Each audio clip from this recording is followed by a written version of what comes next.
retard de train, une annulation de son train, et elle venait de Grenoble. J'en suis désolé. On va vous parler d'e-commerce et on va vous parler de contenu, donc dépasser simplement le côté publicité pour vendre, le côté prix produit. On va avoir 4 personnes. Je vais laisser chacun se présenter. Moi, je suis Bruno Friedlanski. Je suis le fondateur de Consonaute, qui est une agence et un blog. Et je vais laisser chacun se présenter rapidement. Et après, on va essayer de faire une vraie table ronde. C'est la seule slide que vous verrez. On est là pour essayer de partager le maximum de retours d'expérience, de fonctionnement de chaque entreprise. On a 4 profils très différents en e-commerce. Enfin, 3 en e-commerce et un je dirais, en outils pour favoriser les partages. Mathilde, honneur aux femmes. Honneur aux femmes. Bonjour, je m'appelle Mathilde Campion, je travaille chez Leroy Merlin et je suis responsable du pôle édito leroymerlin.fr et donc de l'animation éditoriale du site. Bonjour, moi je m'appelle Emmanuel David, je travaille chez Société Générale et j'ai en charge le marketing digital pour la banque de détail, donc pour tout ce qui est banque de détail en France. Voilà. Bonjour, je suis Julien Carlier, fondateur de Social Dynamite, et on est un outil de diffusion, mobiliser les ambassadeurs des marques, on va en parler, et on aide les marques à mettre une ligne éditoriale orientée contenu pour pouvoir atteindre ces objectifs-là. Et la dernière personne qui arrivera est Julie Bordès, qui travaille chez Geshua. Alors, la première question que je vais vous poser, c'est cette production de contenu, elle est arrivée avec quelle réflexion dans chacune de vos entreprises? Honneur aux femmes, Mathilde. Je commence. Chez Leroy Merlin, ça existe depuis très très longtemps puisque le tout premier site internet leroymerlin.fr était dédié au contenu uniquement. Il n'y avait pas de produit. Et puis, vous les connaissez peut-être, on met à disposition régulièrement dans nos magasins un certain nombre de guides qu'on appelle les grands guides, qui vont au-delà du simple catalogue et qui proposent pas mal de contenu à nos habitants. Et donc, ça fait partie de l'ADN de Leroy Merlin, d'être une marque généreuse et qui ambitionne d'être leader en matière d'habitat et donc qui produit un certain nombre de contenus. Pour Société Générale, c'est également pas forcément très récent, puisque l'ASG a été un des premiers acteurs bancaires à avoir des dispositifs de banque à distance et de site internet assez tôt, puisqu'on a le site des particuliers date de 98, si j'ai bonne mémoire. Et sur ce site, il y avait déjà du contenu, outre évidemment le contenu commercial à proprement parler. Donc on avait déjà des types de contenus un peu différents, des fiches pratiques, des guides. Donc là également, il y a une maturité qui est assez importante. Maintenant, ça se transforme quand même beaucoup. Et le contenu qu'on faisait il y a effectivement 10 ans n'est plus du tout le même. Alors moi c'est un peu différent en tant que Social Dynamite, c'est un peu notre ADN de création, d'être la marque média, c'est vraiment notre point d'ancrage, aider les acteurs de tous les écosystèmes, digitaux ou non, à prendre une place de marque média, donc par définition contenu pour nous. Je crois que si je devais faire des chiffres, 80% de notre développement de business vient de notre contenu digital qui est visible, remarquable, réputé, enfin voilà, pas de problème d'ADN là-dessus. Alors, une petite question sur les contenus. Comment vous pourriez le définir et comment vous allez utiliser des contenus, c'est-à-dire des contenus qui existent que vous réadaptez pour le côté digital, ou c'est de la création de contenu vraiment uniquement pour le digital, par rapport à des sociétés quand même qui sont importantes et qui, à mon avis, créent des contenus tous les jours sans le savoir. Oui, alors sur le secteur bancaire et finance, c'est un petit peu spécifique puisqu'on a on est pas mal contraint à tout ce qui est réglementation, conformité. Donc on a la création de contenu, enfin tout ce qui est brand content, c'est quelque chose qui est très contrôlé. À Société Générale, côté banque à distance, on a essayé de segmenter en fait en 3 les types de contenus qui devaient finalement être diffusés auprès de notre clientèle et nos prospects. Sur le site internet des particuliers, si je prends celui-ci comme exemple, on a à peu près 14 000 pages de site. Donc c'est un site qui est extrêmement profond, extrêmement riche. On fait à peu près 30 millions de visites par mois. Donc on a un trafic qui est naturel, puisque j'imagine que vous aussi consultez vos comptes sur Internet ou sur mobile. On a énormément de contenu et donc on a décidé il y a quelques années déjà de catégoriser ces types de contenus. Donc on a 3 familles de contenus. On a une famille qu'on appelle la famille pratique. Donc c'est tout ce qui vraiment tout ce qui est lié à la valeur d'usage. Donc on va donner des conseils, des tips à nos clients, à nos internautes. Donc dedans on peut y retrouver les fiches pratiques, les guides pratiques, les conseils, etc. On a aussi tout ce qui concerne et qui est plutôt catégorisé dans une famille dite information. Donc là, c'est par exemple, c'est tout ce qui va être décryptage de l'économie ou de l'actualité financière ou du monde économique. Donc là, c'est plutôt quelque chose qui va apporter de la crédibilité à notre discours et qui va aussi favoriser l'expertise qu'on se doit en tant que finalement banque émettrice de produits financiers. Et puis il y a une dernière famille qui est là plus de l'ordre de l'entertainment, qui est de la famille ludique, on va dire. Et là, c'est vraiment le contenu qu'on crée pour favoriser la proximité, l'attachement à la marque, la préférence de marque. Donc là, c'est vraiment du jeu, comment dirais-je, tout type finalement de contenu qui va favoriser la création de trafic, notamment aussi vers notre marque, et qui va aussi entretenir l'engagement avec le public. Donc c'est vraiment 3 types de contenus bien distincts. Alors de notre côté, on a 4 types de contenus et je vous parlerai plus spécifiquement d'un seul des types de contenus. On a des fiches produits, forcément, on en a 80 000 et on en aura 120 000 l'année prochaine. Donc ça, c'est la première grosse partie et 80% des internautes viennent sur nos sites pour préparer leurs achats et donc consulter ces fiches produits. Après, on a une autre partie qui est tout ce qui est conseil. Donc ça va de l'inspiration à la mise en œuvre produit. Et là, on se parle de 1000 contenus. Alors ça peut paraître peu au regard des 80 000 précédents, et pour autant c'est déjà très conséquent. Ça veut dire que c'est 1000 contenus de marques, produits pour le web. Après, on a toute l'information plus locale qui fait écho à la vie de nos 120 magasins. Et globalement, là, on en est au début et c'est à l'initiative des magasins, donc ça avance plus doucement. Et enfin, on a une très grosse partie, mais je vais malheureusement pas trop en parler aujourd'hui, c'est tous les contenus liés aux communautés. Et donc on a les forums, on a les galeries de réalisation, et pour nous c'est un vrai axe d'accélération. Et par contre c'est quelqu'un d'autre qui s'en occupe, parce que justement ça nécessite d'être vraiment dédié sur le sujet. Donc si on en revient au contenu plus de marque, comment ça se passe et comment on les produit, nous au web, notre principale mission, c'est d'en assurer la publication, la médiatisation et de faire en sorte qu'il soit optimisé pour le web. Référencement, images, vidéos. Et donc ensuite, le gros producteur de contenu chez nous, c'est la communication, puisque ce sont 2 services distincts. Et par contre, nous, le web, nous sommes commanditaires. Ça veut dire qu'on émet nos besoins. Et ensuite, forcément, il y a un certain nombre de priorisations ou d'arbitrages, et donc nos contenus sont produits ou pas. Est-ce que ça veut dire que vous établissez un planning éditorial et qu'après, vous demandez à ce que ça soit rempli par la communication ? Exactement. En fait, on finalise là jusqu'à la fin de l'année la refonte de notre site, et on a décidé d'éditorialiser nos pages de rubriques, dans le jargon, nos SHP.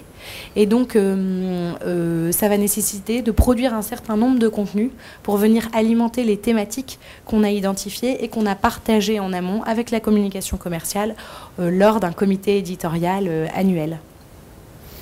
Toi, Julien, en fait, la particularité, c'est que tu as en fait une dimension de conseil, d'accompagnement et presque de formation coaching pour justement créer un planning éditorial de manière à utiliser, entre guillemets, correctement la plateforme.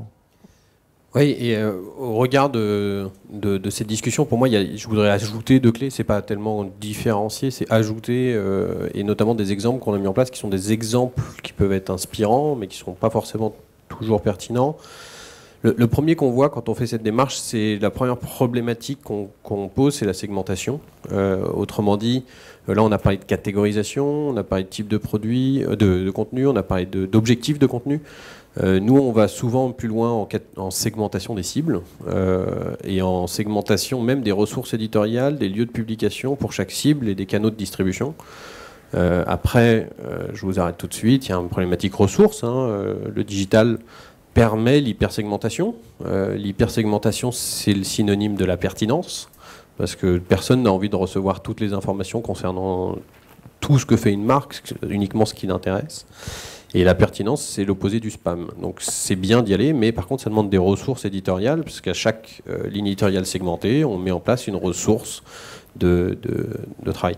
Et donc pour revenir sur ce que je disais, pour moi, il y a deux clés de lecture. Il y a cette première en amont, comment je structure ma segmentation en fonction de mes ressources, pour être clair. Les ressources sont limitées dans la vie, on le sait.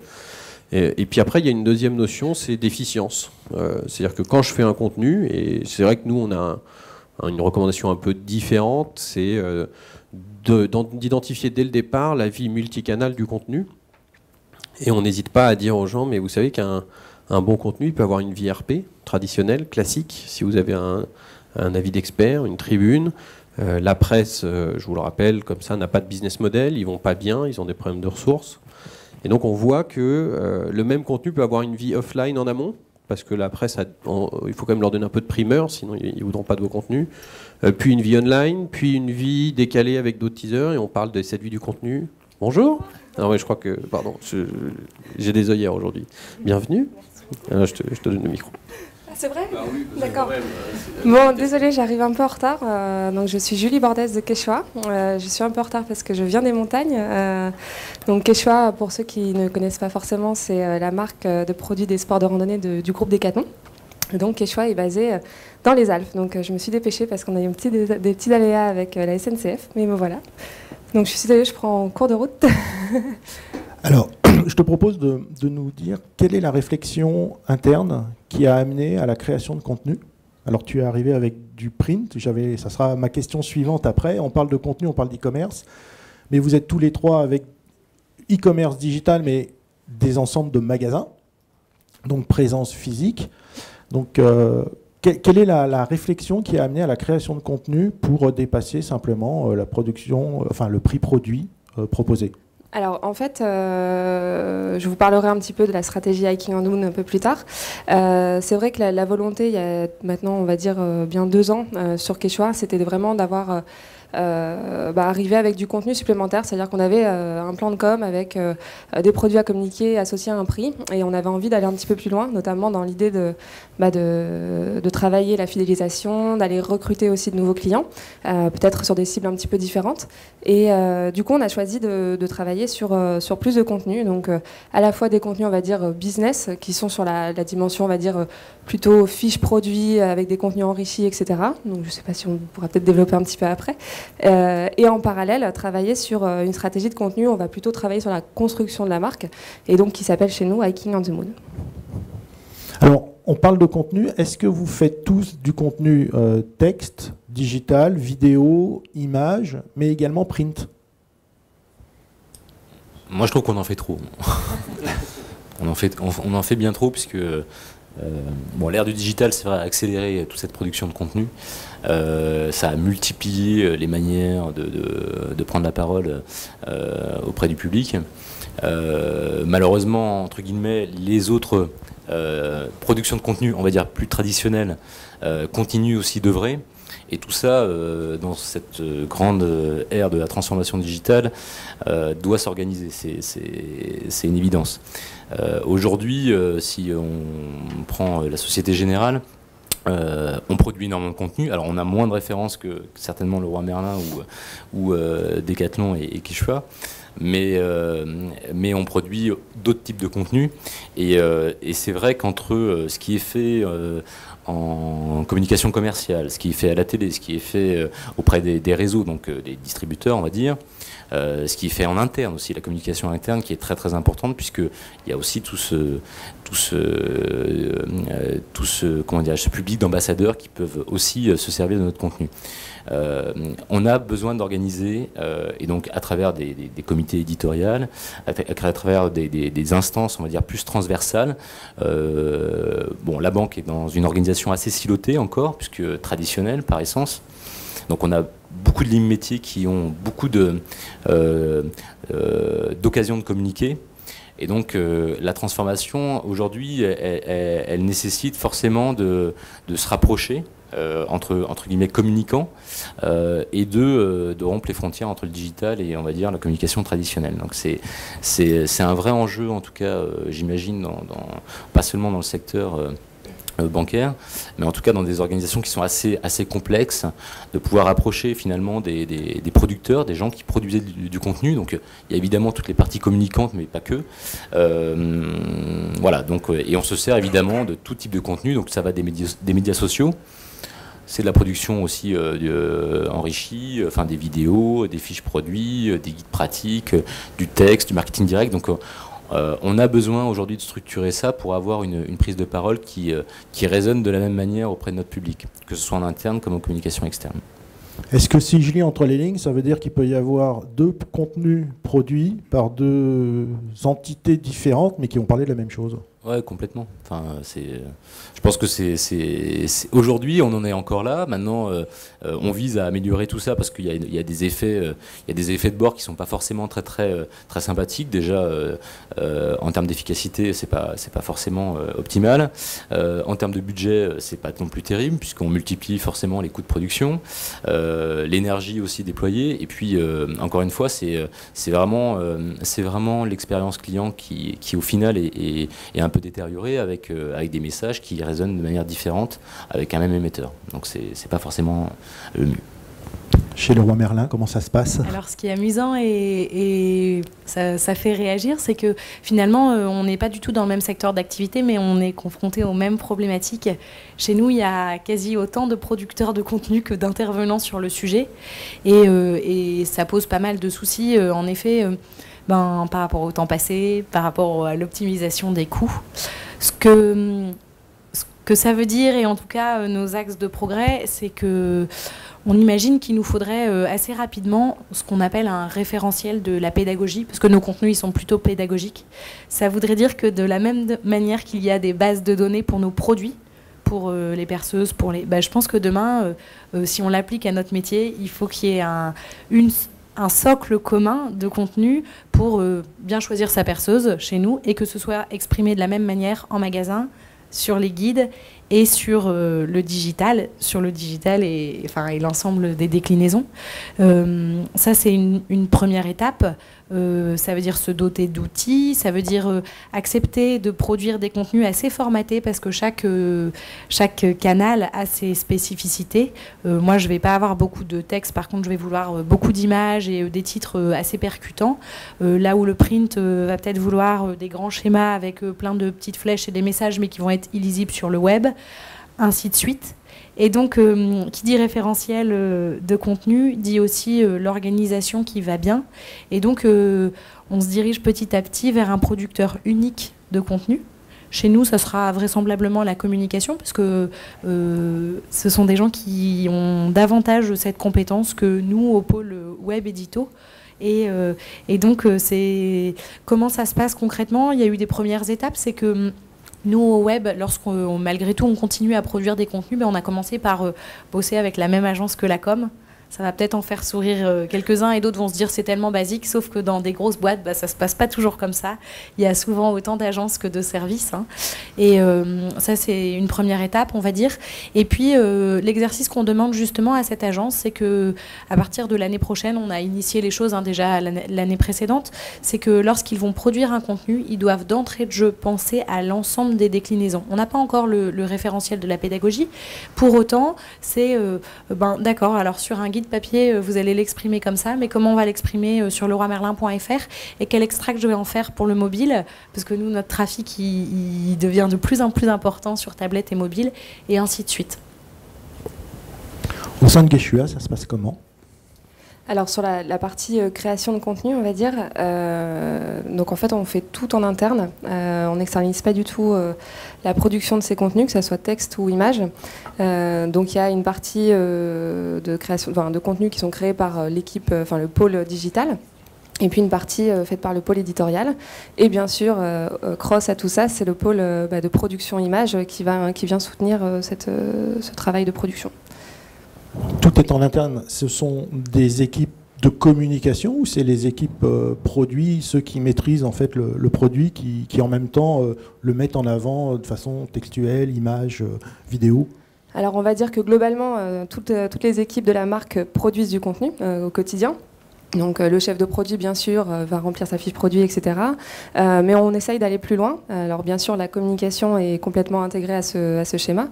Et donc on va plus loin parce que on essaye aussi de pouvoir donner la parole à l'ensemble des équipes, donc aux ingénieurs, aux designers, etc., qui puissent raconter aussi leur histoire avec le produit, leur histoire aussi un peu plus loin sur la côté la passion de la montagne, donc les premiers pratiquants, etc. Donc raconter leur expérience, etc. Donc on essaye en tout cas de faire contribuer tout le monde pour pouvoir avoir cette force en termes de contenu. Et ce qui est important aussi pour nous, c'est qu'on est une boîte qui fait du retail, etc. Mais on veut avoir cette idée de sincérité et d'histoire vraie, en tout cas, quand on les raconte. Julien, comment toi, tu réexploites tous ces contenus pour en faire, je dirais, un plan de diffusion? Alors, je pense que, si tu me permets juste, je crois qu'aujourd'hui on est face sur scène, on a des acteurs qui ont beaucoup de contenu. Bravo. D'abord, moi je voudrais juste faire une séparation dans le mot contenu entre les fiches produits et le reste, parce que je pense qu'en e-commerce, la fiche produit c'est vital, c'est nécessaire, c'est la promesse, de toute façon ça fait partie de ce que tout le monde a. La question pour moi dans la session aujourd'hui, c'est plutôt ces autres contenus que les fiches produits qui vont être ludiques, pédagogiques, sincérité de la marque. Et là, vous êtes des grands producteurs aussi, bravo, mais je peux vous dire que je suis confronté très souvent à des acteurs qui ne sont pas du tout producteurs de ce type de contenu, qui ne savent pas comment le faire. Donc il y a vraiment, et pour moi c'est important de voir qu'il y a deux catégories dans le monde. Il y a ceux qui ont pris le pas, d'avoir cette ligne éditoriale un petit peu authentique, sincère, on va dire marque média où j'anime, et ceux qui l'ont pas fait. Et vous avez une problématique, c'est que vous avez peut-être trop de contenu, donc savoir comment l'organiser, comment le rendre pertinent, harmonieux, que tout le monde ne le fasse pas. Donc là, les problématiques de diffusion sont pas les mêmes, c'est plus comment organiser en interne, en tenant compte des silos, essayer de faire du changement petit à petit. On est dans des problématiques gestion du changement, organisation humaine. C'est complexe, ça prend du temps. Et d'autres, par contre, c'est comment mettre en place la production de contenu. Et on a quand même deux visions complètement différentes. Mettre en place, là, on va être plutôt sur, avec des ressources très très limitées, comment arriver à générer des premiers ROI avec des productions de contenu internes, pas complètement internes, ça dépend des cas de figure. Donc, pour répondre à ta question, en fonction de dans quelle catégorie on se place, c'est pas du tout la même réponse. Si on a trop de contenu, on est plutôt en train d'organiser la cohérence et la segmentation, parce que plus de contenu égale, ça veut dire qu'on est capable d'avoir plusieurs segments qu'on va pouvoir administrer. Et peu de contenu, c'est comment l'efficience. Donc tu parlais de planning de diffusion. Bon, après nous, on recommande plusieurs expositions des contenus dans les différents canaux, non digitaux en amont, digitaux en aval. Avec que ce soit évidemment des espaces blogs, que ce soit les réseaux sociaux. L'email est encore un canal hyper important, à condition de bien travailler la visibilité mobile. On a dépassé les 50% des lectures mobiles sur l'email. Et puis après, c'est le planning. Donc c'est le processus. Donc là, ça ne devient pas très fun. C'est comment mettre en place un processus manageable, pilotable de production de contenu, diffusion de contenu, éditorial, et le tout dans le temps, qui permettent de prendre des vacances pour les équipes, qui permettent d'avoir des soupapes de sécurité, de rajouter du chaud, parce qu'il y a des contenus chauds qui viennent dans last minute, intégrer la ligne éditoriale bien ficelée, bien planifiée, bah oui, mais non, il y a du chaud à rajouter. Voilà, donc c'est après comment mettre une mécanique huilée pour ça. Ça répond à ta question, j'ai réussi quand même. Ouais. Un peu. Tu as dit un mot qui est intéressant, c'est le ROI. Alors vous êtes tous en train de produire des contenus, on est d'accord, c'est pas du prix produit, vente, pub pour un achat tout de suite. C'est quoi le ROI? C'est quoi le matrix que vous imposez, qu'on vous impose pour gérer quelque part ce long terme par rapport à de la publicité et de la vente qui est plutôt court terme? Qui se lance? Je peux commencer. Moi, je voudrais commencer par un premier élément. Jusqu'à présent, on a, chez leroymerlin.fr, on n'a jamais produit de contenu animé par le simple ROI. Je m'explique. On a toujours eu à cœur de produire des contenus qui répondaient à des problématiques et des préoccupations clients. Je dis ça parce que j'ai eu un échange récemment avec une autre enseigne du groupe Mullier et qui me disait « Oui, mais donc je vais produire les contenus là où j'ai le plus de demandes des internautes. » ou là où j'ai besoin de faire le plus de chiffres. Je suis convaincue que c'est une erreur d'identifier les contenus en fonction du chiffre d'affaires qu'on veut faire derrière. Je pense qu'on sera plus pertinent et donc qu'on va servir la marque si on produit du contenu par rapport à ce qu'attendent les internautes. Et donc, un des métriques, c'est de... C'est pas un peu la même chose les deux en théorie ? Non, parce que la demande du marché, s'il y a une demande du marché... Parce que, non, enfin, pourquoi non ? Parce que au sein de mes contenus, je ne vais jamais faire la promotion ou la publicité d'un produit, mais plutôt d'un usage. Donc je vais répondre à un usage. Et du coup, je réponds à une problématique client. Non, je suis d'accord, mais pour moi, nous, on va faire des cartographies de marché. On va aller travailler là où il y a des opportunités avec des faibles intensités concurrentielles, avec des carences de communication. Donc, quelque part, indépendamment, c'est bien, on répond, il y a une demande du marché d'avoir plus d'informations ludiques à cet endroit-là, parce qu'il y a des gens, personne ne le fait, il n'y a pas assez de monde. Et c'est une opportunité de business aussi. Donc, c'est pour ça que je dis juste qu'il y a un alignement quand même théorique entre les deux concepts. Évidemment, on va pas se mentir, au final, on en sort gagnant. Mais ce que je veux dire par là, c'est que je pense qu'il ne faut pas être animé uniquement par produire du contenu là où je vais avoir un ROI très rapide.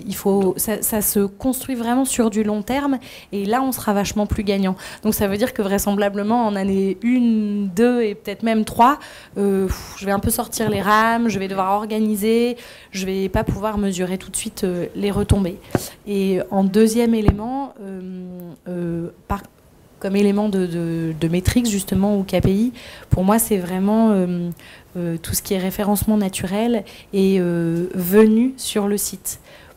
Pour nous, Leroy Merlin, on a bien produit des contenus si ça amène davantage de trafic sur le site. Et en tout cas, pour te rejoindre, il y a forcément voilà, mais disons que c'est un chemin moins direct.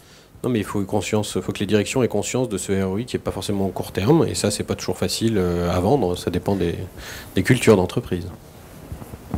La Société Générale, oui, comment ça se passe ? C'est très similaire, en fait. Les métriques qu'on regarde, c'est effectivement le trafic, évidemment, parce qu'on crée aussi du contenu à vocation, on va dire, non commerciale, parce qu'on a de fortes obligations en matière d'accompagnement, de pédagogie, de conseil.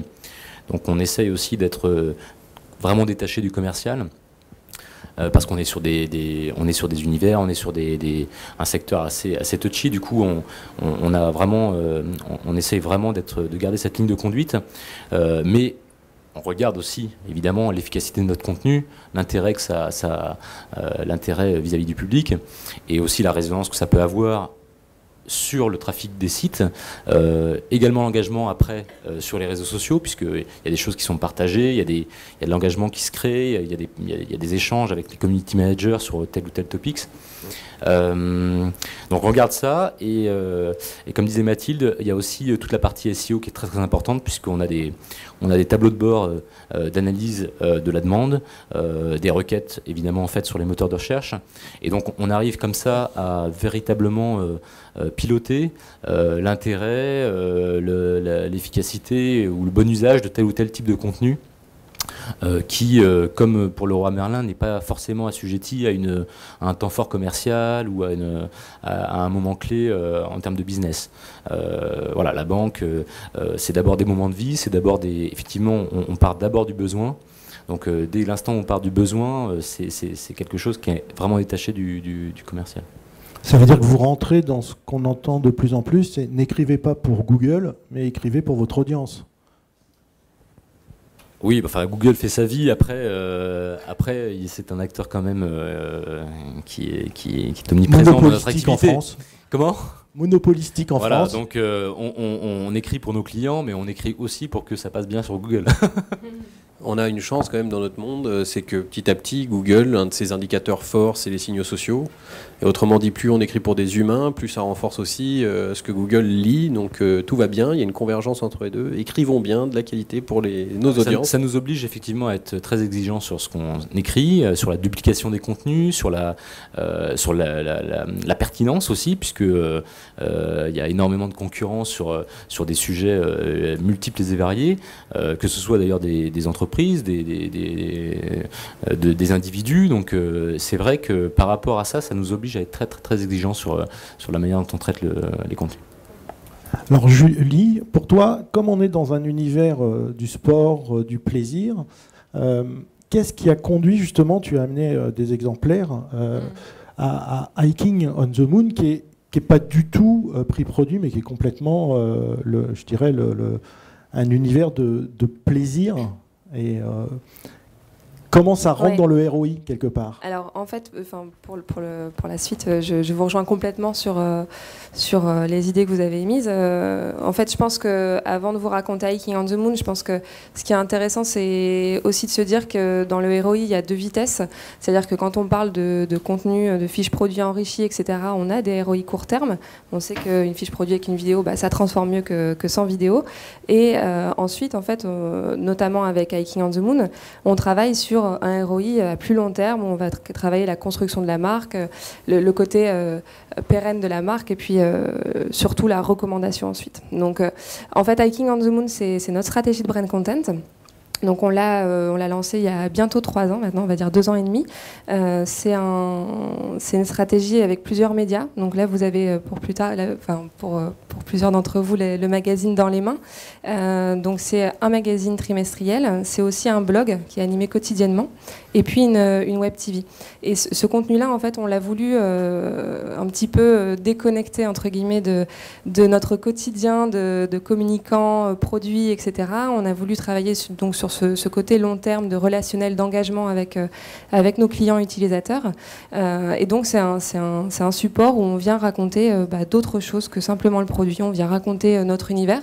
On a la chance avec Quechua et la montagne d'avoir un univers vraiment propice à la production de contenu, de par les pratiques sportives, de par l'univers qui nous entoure. Donc on raconte plein de choses, on raconte des conseils, on raconte une actualité sur la montagne, plein de contenus, des récits de voyage, des découvertes de sommets, etc. On vient aussi associer du contenu produit, mais on va le travailler un peu différemment. On peut proposer à des clients de devenir acteurs du magazine, par exemple, en lui proposant de rédiger un test réalisé sur un de nos produits. On peut faire intervenir des collaborateurs aussi, on le fait beaucoup. Donc c'est ce que je vous disais un petit peu en intro, en fait. Ça peut très bien être un designer de notre super tente 2 secondes qui vient raconter son road trip en Argentine ou ailleurs. Et donc en fait ces contenus-là nous permettent d'avoir un ROI effectivement qui n'est pas très court-termiste. Alors ça a été pas forcément évident à valider avec la direction au moment où on l'a lancé. Maintenant c'est une stratégie qui est bien établie. On a aussi des perfs derrière à exprimer pour faire en sorte qu'on fasse durer cette stratégie. On y croit beaucoup, en tout cas à la com. Il y a Nicolas qui s'occupe du digital dans l'équipe qui peut en témoigner parce qu'en fait l'avantage c'est qu'avec tous ces contenus-là, finalement on vient driver des contenus pour parler sur nos réseaux, on vient avec des contenus supplémentaires en tout cas à diffuser. Et donc, en termes de ROI sur cette stratégie Hiking on the Moon, on va plutôt travailler donc sur de l'engagement, sur des lecteurs fidèles, des recrutements de nouveaux clients, parce que finalement, la volonté aussi avec ce support-là, c'était d'aller toucher une autre cible, donc plutôt des gens un petit peu plus experts ou un petit peu plus prescripteurs. Donc, on vient générer des ambassadeurs, qui est vraiment intéressant ensuite sur la diffusion, la viralité. Et puis donc, la construction de la marque, la recommandation. On a tous les ans, nous, on travaille, peut-être que vous aussi d'ailleurs, sur des indicateurs liés à la brand value. Donc, ça nous permet aussi de voir comment on progresse sur notre positionnement, notre leadership et puis la cote d'amour, en tout cas, auprès des clients. Et je crois que ça va au-delà des clients parce qu'il y a une vraie synergie des équipes. Il y a un vrai bénéfice de la marque employeur de recrutement, de fidélisation des équipes qui travaillent sur et les produits et en même temps c'est aussi en fait pour ça que ça nous tient à cœur. Et finalement, quand on a lancé cette stratégie, c'était vraiment plutôt orienté sur nos clients, les utilisateurs, les pratiquants, etc. Et puis en fait, on s'est rendu compte qu'il y avait un double effet, notamment sur tous les collaborateurs, puisque je vous le disais, à la fois les collaborateurs de la marque, mais aussi les collaborateurs du retail, nos vendeurs en magasin chez Decathlon, viennent participer à ce support. Par exemple, le magazine, il est réalisé spécialisé, en tout cas pour la créa en interne. Donc moi j'ai des équipes de graphistes dans mon équipe, mais c'est aussi les designers finalement qui se transforment en créateurs de magazines après leur job ou pendant un workshop, etc. Donc ça c'est quelque chose qui marche bien. On événementialise beaucoup en interne et on se rend compte que c'est une vraie fierté en tout cas des équipes. Ça participe à fédérer tout le monde et à donner envie. J'avoue qu'en parlant avec Julie, quand on ne peut pas les joindre au téléphone parce qu'ils sont partis tester un sac à dos, mais dans la montagne, c'est un peu énervant. Effectivement. J'avais une question aussi sur les équipes, le bénéfice pour Leroy Merlin. Chez Quechua, tout est en interne. Comment ça se passe pour la Société Générale et pour Leroy Merlin, sachant qu'a priori, il y a des agences. Donc, comment ça s'organise entre l'interne et l'externe? Voilà, alors chez nous, c'est radicalement opposé à Quechua, je m'explique. On sous-traite tout à des agences ou à des rédacteurs freelance. Ça veut dire que concrètement, chez Leroy Merlin, mais même au-delà de leroymerlin.fr, il n'y a pas de graphiste, il n'y a pas de rédacteur. Donc c'est un postulat de départ. On tend à évoluer légèrement. Donc parce que derrière, il y a des logiques de coût et puis il y a des logiques d'implication, en fait. Les agences font un boulot formidable, sauf que si demain, on veut garantir une publication cohérente sur l'ensemble des supports, je pense qu'on est davantage engagé lorsqu'on est en interne. Du coup, ça veut dire qu'on a une agence de référence qui produit nos contenus. De temps à autre, on fait appel à des rédacteurs freelance, mais en amont, on a travaillé avec une autre agence, une signature rédactionnelle. Il y a un vrai ton chez Leroy Merlin, il y a des mots qu'on peut employer, pas employer, et donc il y a un travail qui a été fait là-dessus, avec un manuel utilisateur pour le rédacteur. Et puis, en termes de graphisme, image... donc c'est globalement sous-traité. Par contre, les besoins étant de plus en plus